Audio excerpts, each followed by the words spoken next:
Hi, I'm Clara. I poured my heart and 9 grueling hours into a snowstorm-laced drive, a delicate cake nestled precariously in my lap, and a hopeful flutter in my chest. My mission to surprise my sister Bethany at her engagement party. But the moment I stepped into that glittering ballroom, every single eye turned to me cold and unwelcoming, as if I were the blizzard itself. It hit me like a physical blow. They deliberately erased me from the guest list, their cruel laughter about my crashing echoing in the sudden silence. Lies sharp and deliberate hung in the air, lies they hadn't intended for me to overhear. So what does a person do when the family they've always fiercely protected finally reveals their utter lack of intention to protect you in return? You stick around because the cake wasn't the only thing they callously left behind that night. Have you ever been treated like a stranger in your own bloodline? Share your story in the comments below. And if you want to witness the next chapter of this icy family saga, don't forget to subscribe. Trust me, navigating that snowstorm was a cakewalk compared to facing my own family. I slipped out of the city just after dawn, the familiar skyline shrinking into a distant memory in my rearview mirror. My trunk was crammed tight, the centerpiece being a towering white bakery box, meticulously insulated against the biting cold. Bethany, my little sister, had once confessed that strawberry champagne cake held the key to her sugary heart. So a week prior, I'd placed the order, gladly paying extra for it to be baked fresh that very morning. 9 relentless hours through sleet, treacherous ice, and white-knuckle roads, all because I yearned to see the pure, unadulterated joy on her face when I made my entrance. She was my baby sister, even when her actions screamed otherwise. A single pit stop for gas and scalding hot coffee, and I found myself teetering in heels in the cramped fluorescent-lit gas station restroom. My heavy coat clung to me damp and cold, yet a determined smile stretched across my wind-chapped cheeks. "This is worth it," I repeated like a mantra. "She's worth it." By the time I reached the sprawling upstate estate, my tires crunched on gravel, now encrusted with a pristine layer of fresh snow. The mansion loomed before me, a grotesque imitation of a bridal fairy tale. Gaudy gold lights snaked along the wrought iron gates, and the faint saccharine strains of a string quartet drifted from the main hall. A shiver that had nothing to do with the temperature snaked down my spine. "This is going to be unforgettable," I thought, a bitter irony lacing the words. "Just not in the way I ever imagined." As I numbly handed my keys to the valet, his eyes flickered over me with blatant suspicion. "Are you with the catering?" he asked, a smirk playing on his lips. I forced a polite laugh, assuming it was some kind of awkward joke. "No," I replied, the word catching in my throat. "I'm family." Stepping inside, the air was thick and cloying with the artificial scents of vanilla and roses. Yet the deep chill from outside seemed to have taken permanent residence along my spine. Not a single person offered a greeting. Women in pastel gowns, their faces tight with disapproval, glanced over their shoulders as if I were a particularly unpleasant draft. Taking a deep, steadying breath, I walked further into the room, holding the cake box like a fragile peace offering. Then I saw her, Bethany, draped in a silk blush dress that screamed affluence. Her hair a cascade of perfect curls, she was laughing, her head thrown back at something. A handsome groomsman whispered in her ear. Until she saw me, her radiant smile flickered, then died, replaced by an expression of utter disbelief. "You actually came," she blurted out, her tone laced with something akin to accusation. "I drove all day," I managed, trying to inject a lightness I certainly didn't feel. Surprise. She didn't even make a move towards the cake. I didn't think you'd, make it in this weather." Gently, carefully, I placed the precious cake on a side table, dwarfed by trays of delicate pastel-colored macarons. "Well, I did," I said, my voice barely a whisper. "You're getting engaged. I wouldn't miss it for the world." She blinked, her eyes darting nervously behind her. One of her bridesmaids, a vapid blonde in a seafoam gown, leaned in her stage whisper, cutting through the polite murmur of the room. "She wasn't on the list, was she?" I fought the urge to flinch, but then I saw it. Bethany's expression wasn't shock. It was cold, calculating. "I'll be right back," she muttered, disappearing into a shadowy side hallway, leaving me standing there, an unwelcome ghost in their perfect celebration. People flowed around me, oblivious, as if I were merely part of the opulent decor. I finally located our mother near the roaring fireplace, draped in pearls and an unflattering navy dress that offered a perfunctory air kiss. Her strained smile not reaching her eyes. Just don't make this about you, okay? Tonight is for Bethany. A hollow laugh escaped my lips. Of course.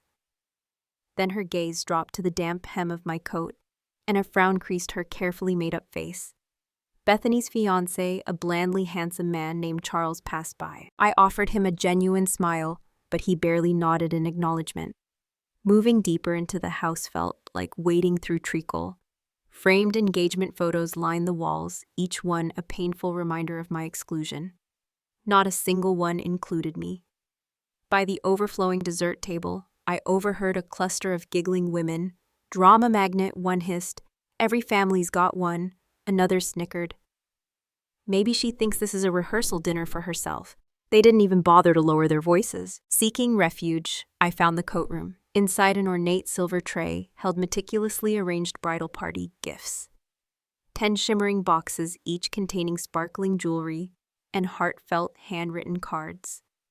My name was conspicuously absent. I sank onto a nearby bench, exhaling a slow, shaky breath. Then my phone buzzed with the shrill alert of a group text. Bethany's bridal party. A sickening wave of realization washed over me. I wasn't meant to be included. Maybe it was a cruel accident, or maybe the universe had finally decided I deserved a brutal dose of truth. One message stood out, stark and damning, time-stamped from earlier that day. She doesn't fit the look. We'll just say the list was full, sent from Bethany's number. My throat constricted, suddenly dry. A burning sensation pricked at the corners of my eyes. I stumbled back into the icy hallway, gulping down the frigid air, as if it could somehow numb the agonizing ache blooming inside me. For a long suspended moment, I simply stared out at the pristine snowdrifts. This wasn't a misunderstanding. It was a deliberate, calculated plan. The biting cold had barely begun to numb the raw sting on my cheeks when a voice I used to trust more than my own, called out from behind me, "Clara," not even a chair. The frigid air from outside still clung to my coat as I stood frozen in the hallway. My phone clutched in my trembling hand, the blue glow of that damning group text, illuminating the jagged cracks in my heart. My fingers shook, not from the winter chill, but from the sheer force of those words. Bethany's words, etched into the digital thread. I stared at the screen for another agonizing moment, desperately willing myself to unsee them. Then without a word, without a reply, I swiped left and deleted the message. But the damage was irreversible. The screen might have gone dark, but the venomous echo of those sentences would reverberate in my mind for a long, long time. Pressing my lips together in a thin, resolute line, I inhaled deeply and stepped back into the cacophony of the main banquet hall. This time I walked slower, deliberately, trying to find a rhythm to my steps that wouldn't make me feel like I was crashing into a world that had already so decisively rejected me. The music was louder now, the bass vibrating lightly through the polished floors. A carefully curated soundtrack of forced celebration. Laughter, brittle and artificial, swelled from the far corner where Bethany and her gaggle of bridesmaids huddled around a precarious, sparkling champagne tower. Her back was turned, but I could still see the triumphant curve of her smile. It wasn't for me tables, draped in luxurious silk runners adorned with flickering candles and elegantly printed name cards stretched across the grand room. I scanned them all once, then twice, a desperate hope clinging to my ribs. My name didn't appear. Not even a variation, not even a careless mistake. There was a solitary table nestled by the overflowing dessert station. One seat conspicuously empty, with hesitant hope clutching my folded coat like a shield against the cold indifference of the room. I moved towards it. But just before I could reach the vacant chair, a server, her smile practiced and vacant, stepped in front of me. "Oh, I'm so sorry," she chirped, her voice overly bright. "That seat's for the DJ's assistant." I nodded silently, forcing a tight, brittle smile, the kind that screams, "It's okay," when it absolutely, unequivocally isn't. So I stood in the corner alone and adrift, I filled a cheap plastic cup with lukewarm water from the refreshment table, holding it with both hands. My fingers curled so tightly around it that I half expected to squeeze some semblance of comfort from the flimsy plastic. From my isolated vantage point, I had a clear view of the large projection screen displaying a saccharine photo slideshow. Childhood pictures of Bethany flashed by. Bethany blowing out birthday candles, Bethany winning her first dance competition, Bethany hugging friends at prom. Not one single image included me. It was as if I had been meticulously edited out of the entire narrative of her life. Someone brushed past me, knocking carelessly into my elbow. Without so much as a mumbled apology, I retreated another inch closer to the wall. Even the cold, impersonal wall seemed more welcoming than the glittering, oblivious people in this room. Aunt Carol, bless her well-meaning but utterly tone-deaf heart, was the only one who even acknowledged my presence. She appeared briefly in a gown that strained at its seams and perfume so overpowering it nearly made me gag. "You should try to be happy for your sister," she said lightly, patting my arm with a manicured hand. "This is her big moment, just let her have it." I swallowed the bitter taste of my pride. The knot in my throat a silent agreement. "Of course," I replied, my voice flat and lifeless, but the practiced, polished smile I offered her was a carefully constructed facade, honed over years of navigating awkward family functions where pretending was the only viable survival skill. She moved on before I had a chance to respond with anything remotely real. Not that it would have mattered. No one was truly listening tonight. The familiar burn behind my eyes returned hot and insistent. I blinked it away once, then twice. But the third time the dam finally broke, "Excuse me," I mumbled quietly and fled towards the hallway leading to the restrooms. Once inside a locked stall, I slid down the cold, unforgiving wall, the damp coat still clutched tightly in my arms. The tears came slowly at first, hot trails against my frozen cheeks. I didn't sob, didn't make a sound. I simply leaked like a faucet that had been dripping for years, unnoticed and unrepaired. I don't know how long I sat there, a broken heap of disappointment and betrayal, but eventually I wiped my face with the scratchy sleeve of my coat, took a deep, shuddering breath, and stood up. It was the kind of breath you take before walking back into a battle. You know you can't win, but refuse to lose silently. As I made my way back towards the ballroom, I took a wrong turn, accidentally stepping into a dimly lit service hallway I hadn't noticed before. The walls felt closer here, lined with clanking, rolling carts and overflowing trays of discarded food. Paused, disoriented, trying to reorient myself. And that's when I heard it. Laughter, familiar laughter. Then a voice, Bethany's voice. I froze, every muscle in my body tensing. She was just around the bend talking to someone. Maybe Blythe, her perpetually snarky maid of honor. Their tones were light, tipsy, unguarded, and then I heard my name. Accidents, they say, are revealing. I didn't move. I didn't even breathe. Their voices were coming from just around the corner, bouncing off the hard kitchen tile. I could see their distorted shadows on the linoleum floor. Bethany's perfectly coiffed curls bobbing as she gestured animatedly with a champagne glass in one hand. Blythe perched precariously on a stool, her legs swinging lazily. "I can't believe she actually drove all the way here," Blythe said, her laughter already laced with cruel amusement like a spark waiting for kindling. Bethany replied without missing a beat, her voice dripping with disdain. 9 hours through a blizzard for what? A pity cupcake. The sharp, mean sound of Blythe's snort cut through the air. She's always been so desperate for attention. God, what if she'd crashed on the way? Bethany chuckled, and something in her tone, cold and dismissive, cut deeper than any sharp word. Honestly, she continued, the callousness in her voice sending a fresh wave of nausea through me. I could have used the silence and the sympathy. The shared laugh that followed echoed in the sterile hallway.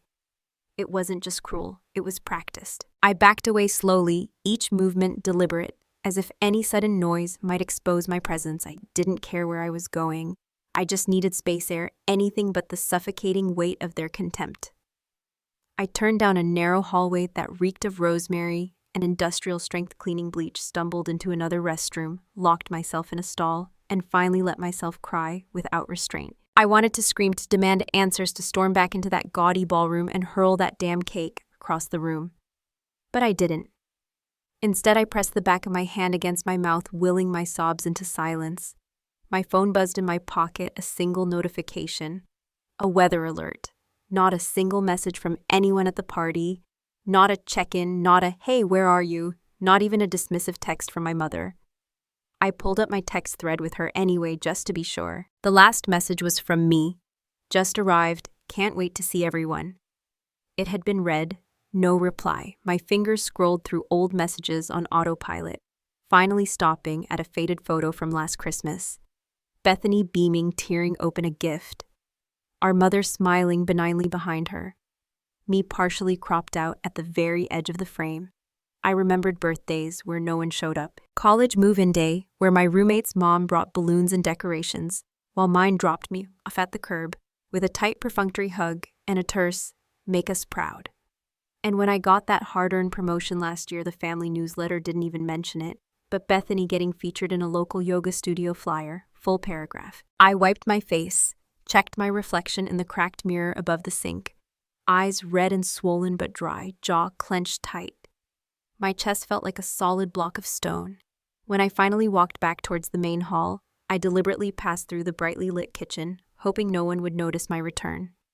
And there it was, the cake, sitting exactly where I'd left it, carefully packed in that elegant silver box, the one with the delicate gold ribbon I'd painstakingly chosen at 1 a.m, the night before my ill-fated journey. I picked it up, removed the lid, and stared down at the delicate 3-layer lemon cake, adorned with sugared violets and a fondant banner that read, "To love, to laughter, to forever." It was still perfect, untouched. I gently set it back on the counter. A passing server spotted me. "Ma'am, I'm sorry, guests aren't allowed in here." "I'm just leaving," I said quietly, my voice devoid of emotion. "It's fine." I didn't wait for him to finish his rote apology. I slipped through the service exit, pulling my damp coat tight around my shoulders. The wind bit at my cheeks as I stepped back out into the swirling snow, but somehow the physical cold stung far less than the icy indifference I'd just experienced. I reached my car, sank behind the wheel, and stared at my phone again. 14 missed calls from numbers I recognized, but none of them mattered anymore. With a decisive movement, I powered it off and tossed it onto the passenger seat. That night, I didn't go home. I found a cheap roadside motel, paid in cash, and didn't leave my name. I slept fitfully with the television flickering silently. Still dressed in my party clothes, waiting for the crushing weight of heartbreak to dull. I sat on the edge of the lumpy bed, staring blankly at the faded floral wallpaper, listening to the low, monotonous hum of the ancient air conditioner, even though it was freezing outside. The remote control lay untouched beside me. I couldn't bring myself to watch anything. Not a sitcom to force a laugh, not a drama to offer a fleeting distraction. Instead, I replayed that hallway conversation over and over in my mind. Every callous word Bethany had uttered felt like it had been physically carved into my skin. Many times had I given her the benefit of the doubt. How often had I fiercely defended her questionable choices, even when they made absolutely no sense to me. I had driven through whiteouts for her. She couldn't even lift a phone to warn me I wasn't wanted. And yet a foolish, stubborn part of me still desperately wanted to believe that this wasn't the real her. But deep down, a cold, hard truth had settled in my gut. I already knew it was. I curled beneath the scratchy motel comforter, whispering into the darkness. What am I even doing here? No answer came, just the relentless wind outside rattling the cheap window pane, as if it wanted to remind me that I had always been on the outside looking in. The thin motel curtains barely offered any respite from the harsh morning light. I woke up disoriented, still in the crumpled dress from the night before. The faint lingering scent of buttercream and melting snow clinging to my coat on the worn chair. My phone was blinking insistently, a relentless barrage of missed calls and unread messages. I sat up slowly, the springs in the mattress groaning in protest, and grabbed it off the sticky side table, bracing myself. Not for genuine concern, but for the bitter confirmation of what I already knew was waiting. "You embarrassed Bethany. Why would you leave the cake and disappear like that? You've always had a flair for drama. Not one single message asked, "Are you okay?" I scrolled further, my fingers numbly tapping the cold glass. The text kept coming. A cousin I hadn't heard from in 2 years chimed in with a self-righteous, "You always make everything about you." It was her night, and then the one that made my stomach churn with a fresh wave of nausea. A message from Mom in the family group chat. "She's been emotionally unstable lately. Just give her space." That was the narrative now. That I had shown up caused a scene with my mere presence, and then dramatically stormed out because I couldn't handle someone else's joy. No one mentioned the treacherous drive through a blizzard, the lovingly made cake. No one asked about the bruising words I'd overheard. No one wanted to know why I left, because the truth was far too inconvenient. They needed a villain, and I had been nominated unanimously, it seemed. By mid-morning, Bethany had already curated her version of the story on Instagram. I stared at the carefully filtered photo for a full agonizing minute. She stood beaming, radiating manufactured happiness, surrounded by her bridesmaids in matching white faux fur shawls, the epitome of bridal perfection. The saccharine caption read, "A perfect night with all the people I love. Blessed, #engaged, #life." I wasn't in the photo, I wasn't tagged, I wasn't even a dismissive footnote. I blinked down at a text message from an old friend, someone who straddled the awkward divide between my world and Bethany's. "Hey, weren't you supposed to be at the party? Bethany said you couldn't make it. Everything okay?" I didn't reply. I simply stared at the screen, the chilling realization dawning that the rewrite had already begun. It wasn't just that they wanted me gone. It was that they wanted me erased from their carefully constructed reality. I sat on the edge of that cheap motel bed, the worn mattress springs, digging into my back, and let my memories unspool like a damaged reel. My high school graduation, no family photo. My first cramped apartment, no housewarming gift. My last birthday, a generic unsigned gift card. This wasn't new. It had just finally brutally made itself visible like dust motes dancing in a sudden shaft of sunlight. I packed slowly, wiping down the stained bathroom counter with a flimsy tissue, out of sheer ingrained habit. Before I left that anonymous town, I drove back past the estate. The snow had been meticulously shoveled clean, as if the previous night's drama had never occurred. Gaudy lights still twinkled on the manicured trees out front, cheerfully oblivious to the emotional carnage within. I parked across the street, a safe distance away, and stared at the imposing building. Through a side window near the brightly lit kitchen, I could still see it. The silver cake box, still sealed, still untouched. I snapped a quick photo through the glass. Not for petty revenge, but for irrefutable proof. Because someday someone might ask, "Was it really that bad?" And I needed to be able to say, "Yes, yes it was, and here's what you didn't see." Back in my own car, the familiar scent of my life, a small comfort, I plugged in my phone finally, steeling myself to check voicemail. 14 missed calls, their names flashing across the screen like accusations, but none of them held any real significance anymore. There was also one new message from Bethany. "Look, we need to talk, but not in front of people. You took things way too personally." I didn't delete it, I just let it sit there unacknowledged, while the weak winter sun crawled lower in the sky, casting long blue shadows across the dirty snowbank.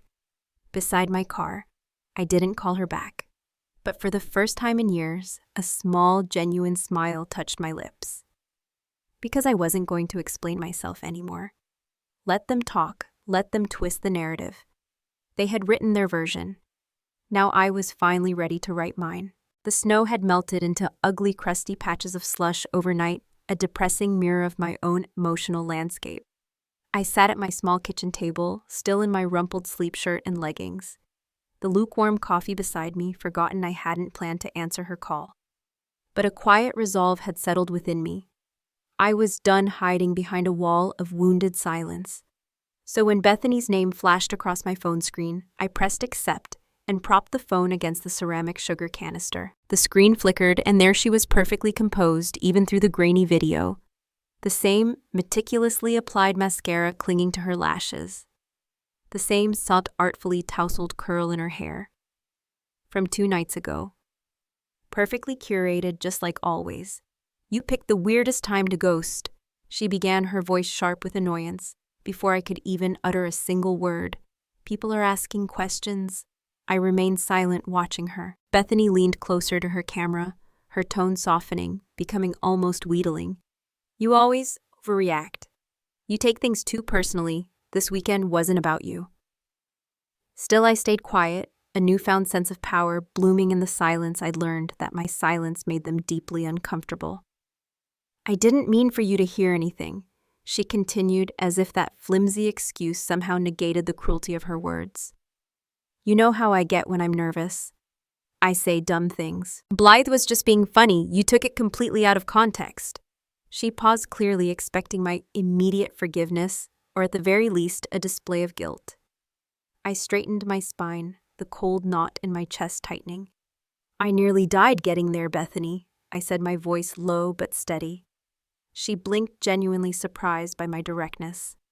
I drove through a blizzard. I brought a cake I ordered weeks ago. I was drenched, freezing, and utterly exhausted, but I showed up, and what I got in return was hearing you joke about me crashing about how my absence would have been more convenient. That's not fair. No, I interrupted, holding her gaze across the digital divide. What's not fair is being treated like a ghost at your own sister's engagement party. No seat, no photos, no acknowledgement. You erased me from your engagement as if I were a stain on your perfect white dress. She scoffed, that brittle, dismissive laugh she always used when she felt cornered. You're making this into a whole thing. I'm not the villain here. She insisted, her voice rising in indignation. I tilted my head slightly, a small, ironic smile playing on my lips. Then stop acting like one. Bethany's carefully constructed composure finally cracked her expression, hardening into a mask of resentment. You're trying to ruin my moment. You're making this ugly. I'm not making anything, I said calmly, my voice unwavering. I'm just done letting you rewrite the truth. She started talking over me again, her words tumbling out faster now, desperate to regain control of the narrative. I didn't hang up. I simply muted her. For a full 30 seconds, I watched her talk animatedly at the screen, completely unaware that I couldn't hear a single word. She waved her hands, her mouth a tight, angry line, her eyes wild with frustration. Then finally, she noticed my lack of reaction. I ended the call. No slamming, no dramatic pronouncements, just one deliberate press of a button. For once, she got to experience the hollow echo of speaking into nothingness. I stared at the blank screen for a long moment before opening my email. I attached the scanned catering invoice.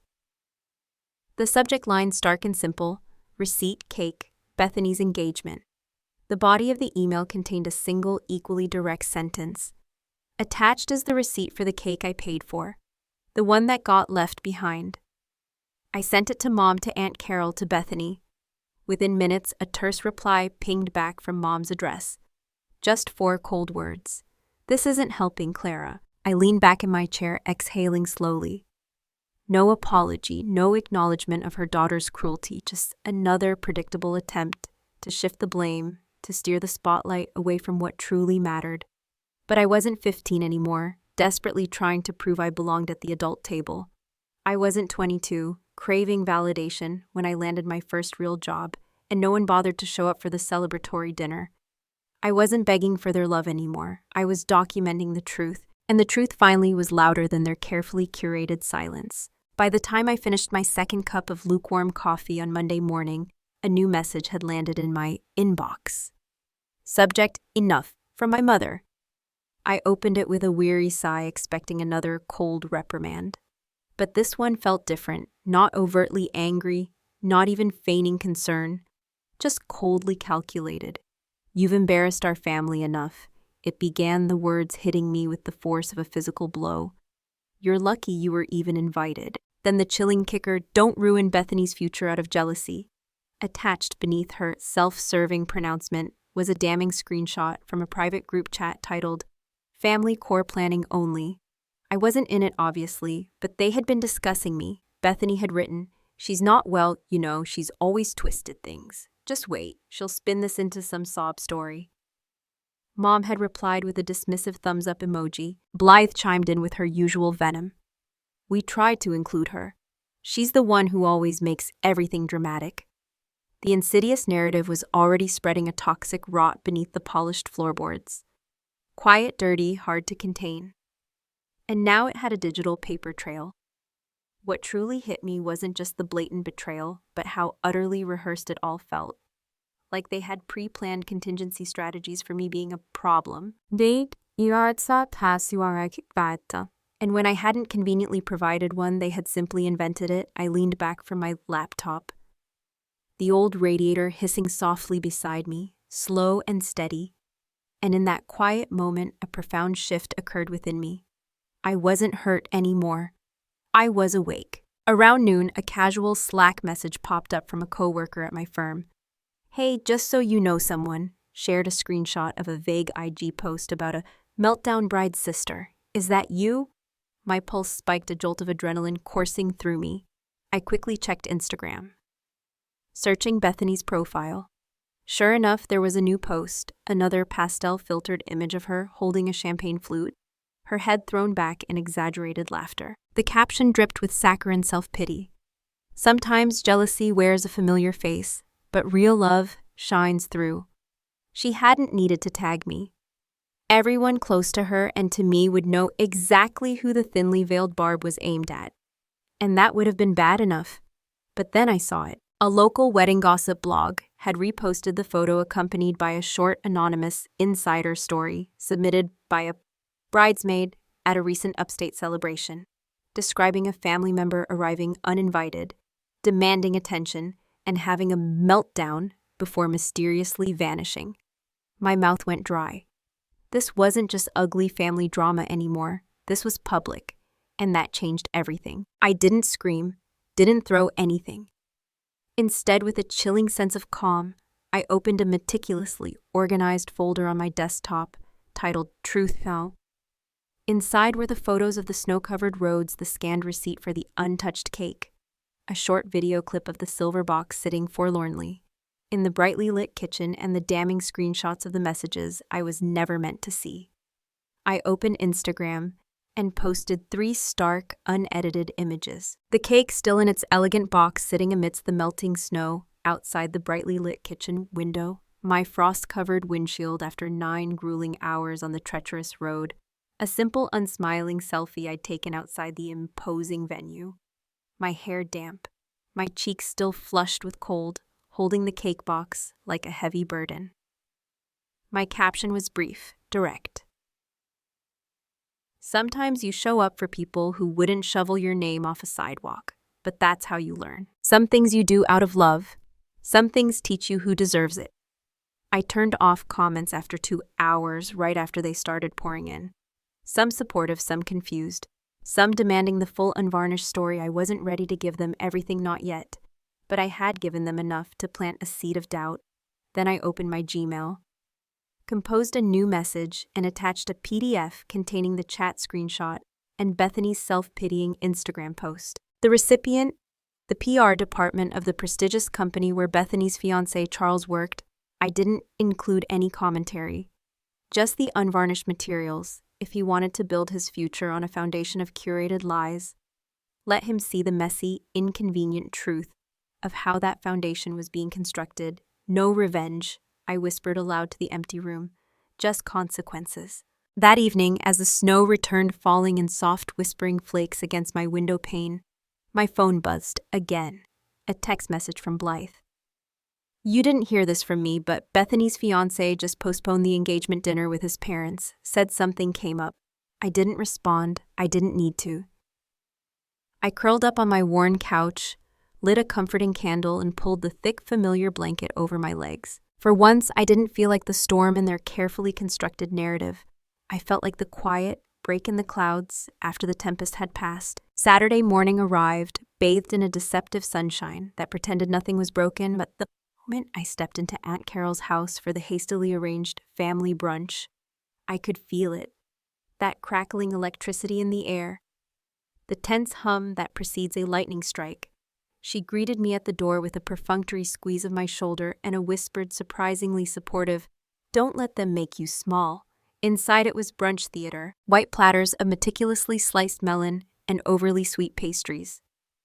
Too many people in aggressively cheerful, cream-colored sweaters. The cloying smell of maple syrup couldn't quite mask the palpable tension. I took a seat near the window, a strategic position where no one had to make direct eye contact, if they chose not to. Most didn't. Bethany stood at the far end of the dining room, a champagne flute clutched in her hand. Center stage as always. She offered a practiced politician smile and tapped her glass delicately.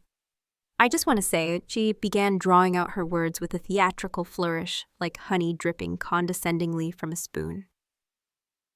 This week has reminded me how beautiful it is when family chooses love over ego.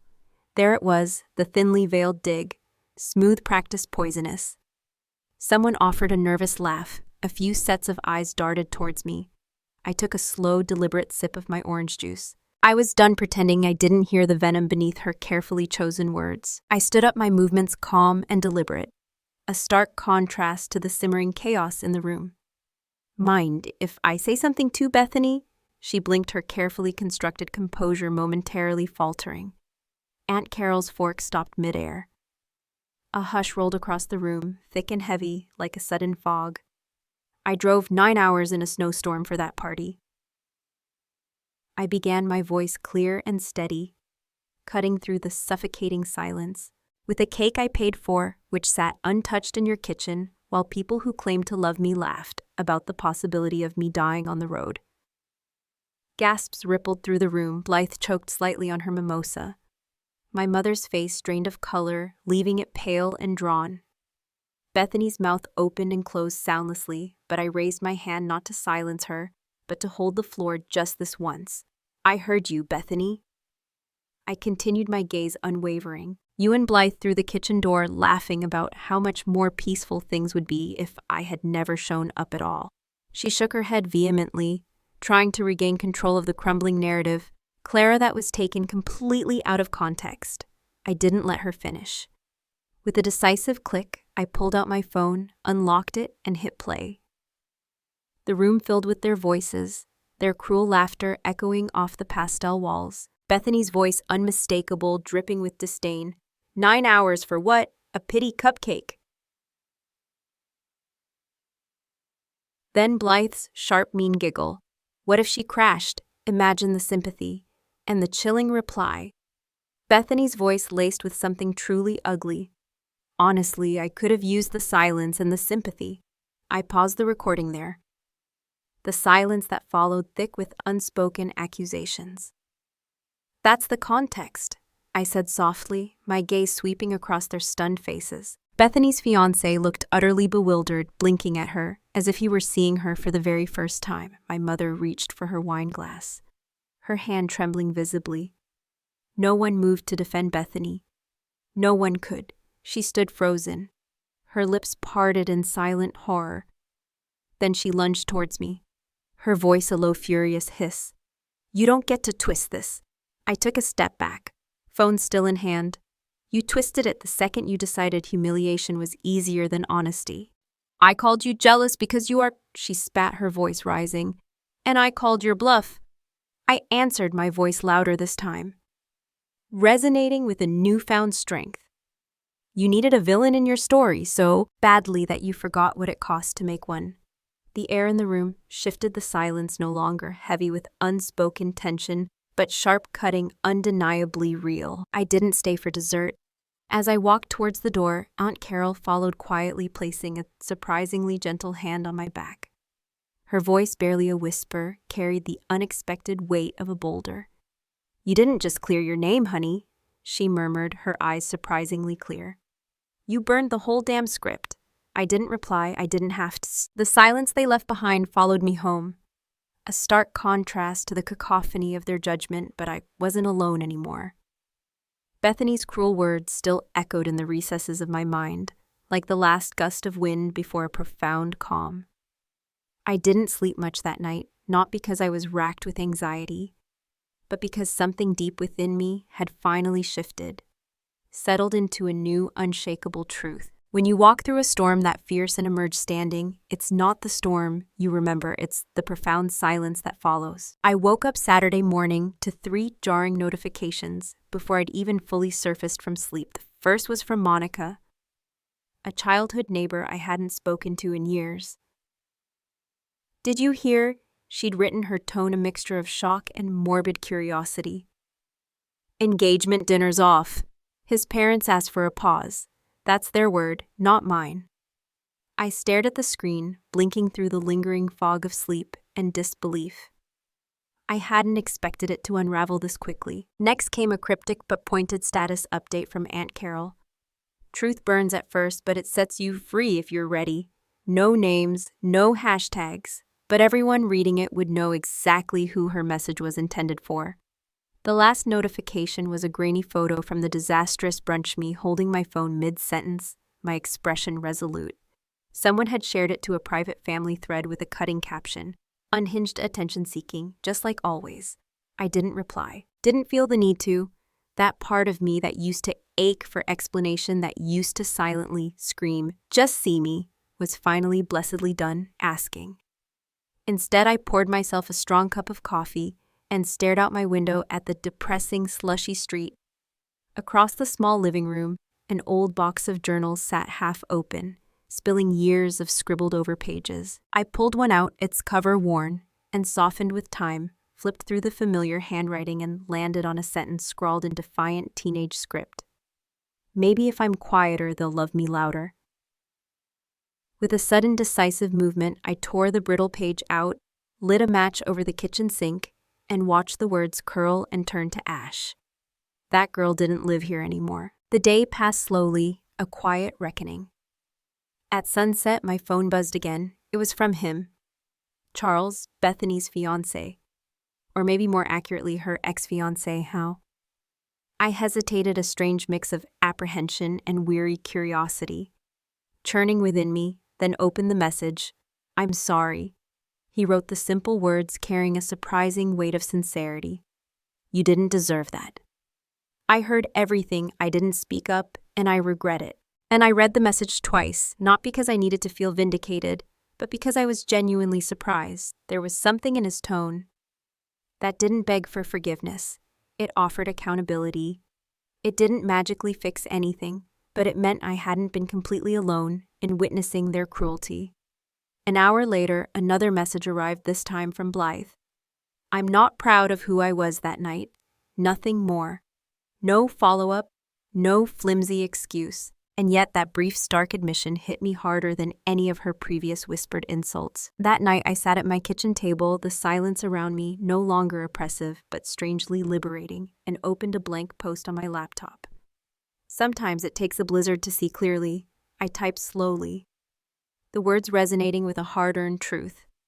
"This is for anyone who's ever been made to feel like they were too much just for existing."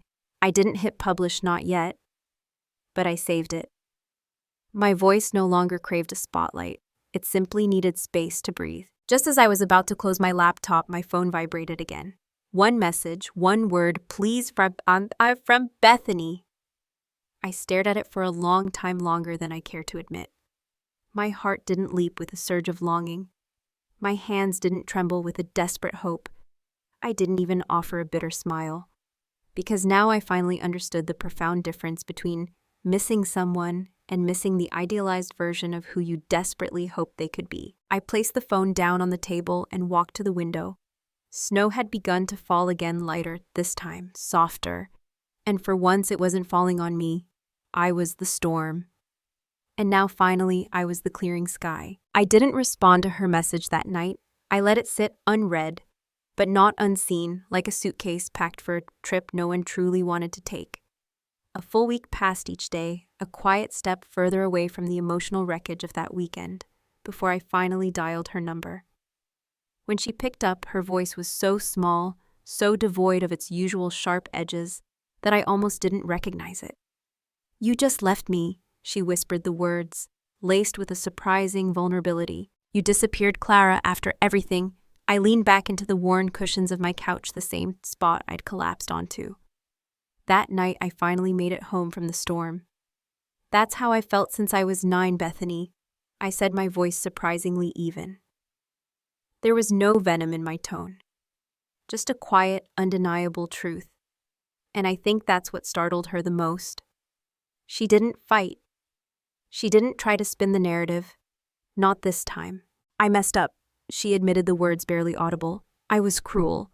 I didn't want you to come because I knew people would compare us again, and I hated the way that made me feel.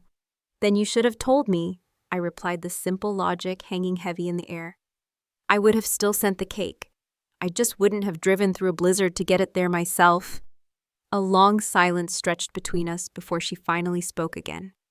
Her voice thick with unshed tears. I started therapy this week. I closed my eyes, a wave of conflicting emotions. Part disbelief, part profound relief, washing over me. Good. I said, the single word carrying more weight than any lengthy explanation. I think that's the most genuinely human thing I've heard you say in years. She tried to laugh, a weak, watery sound. Charles hasn't spoken to me since that brunch. He said he needs time to figure things out. Maybe he's finally learning what I did.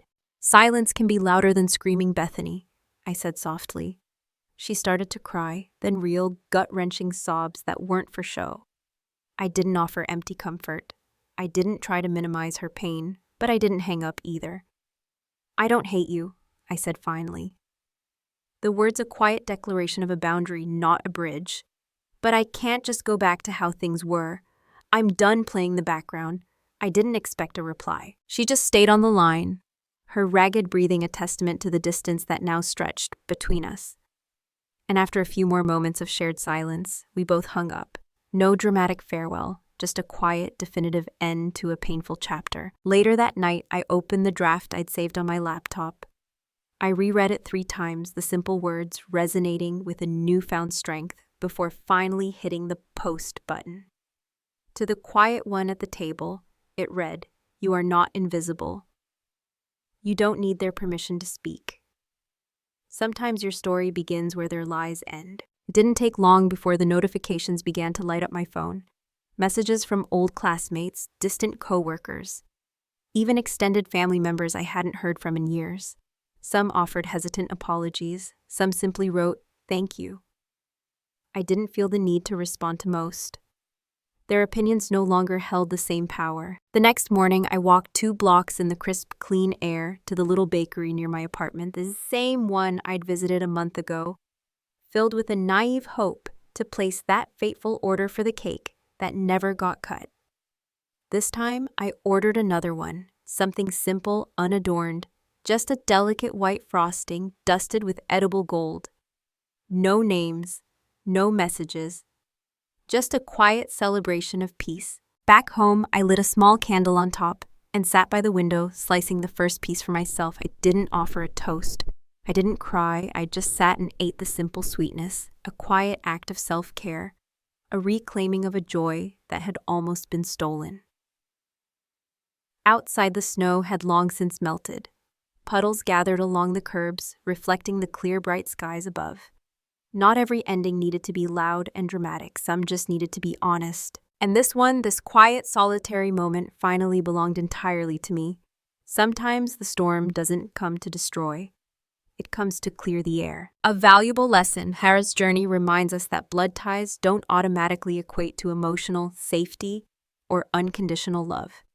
Sometimes the bravest and most necessary act is to acknowledge when those closest to us consistently fail to see our worth and to create the space needed to finally see it ourselves.